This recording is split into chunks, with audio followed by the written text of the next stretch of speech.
I grew up in Berkeley, California. It's quite liberal now. But in those days, when my parents first bought a house there, Japanese Americans, it was not that long after the war, could not buy in particular parts of Berkeley, and nor could blacks. So Asians and blacks could only buy in one part of town, which I didn't know about until I was an adult, that it was segregated. So it's those kinds of political and historical issues that need to be understood in the context of whoever's sitting before you. It's primarily to give a more accurate definition of culture. Usually it's this grab bag of things that can't be explained, of differences. And there are very clear definitions, and if we actually utilize them, we can help practitioners become more skilled at recognizing when there may be those differences that can interfere with clear communications. The first is that culture is fundamental to everyone's life. It's the basis of humanity within each cultural group. So it's defined differently, it's enacted differently, but we often don't see that. So the second one is knowing that each of us as professionals have at least two. We've got our personal one and we have our professional culture. I heard a Korean psychiatrist say jokingly, he said, it's so much easier to treat white patients because they do what they're supposed to. He said, if I treat Korean patients, they don't know how to behave appropriately in a psychiatric encounter.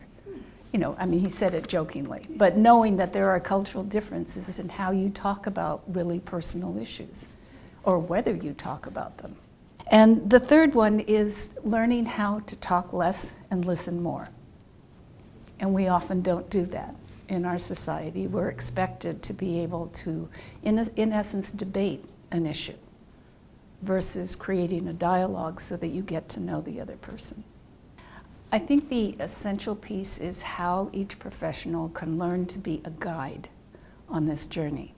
As professionals, we know, especially in this specialty, that you are there for the patient. You also have the luxury, in essence, to actually sit and talk with the patient versus many clinicians who have to be, they don't have to, but they are in and out fairly quickly, and the patient doesn't get to gain the sense that they've been heard. So if we can take the role of the guide, but the leader is the patient and their family. They know what their destination is, or what they would like their destination to be, and it's our role to help them gain that goal. Sometimes it has to be altered because they've never traveled this road before, so they don't know what to expect. And if it's different than what they would like, then we have to negotiate what that journey really will be.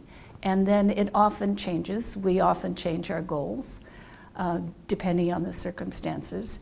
So how do we then help them sort of reframe what their reality is going to be and how they want to make that journey together with their family and hopefully with us.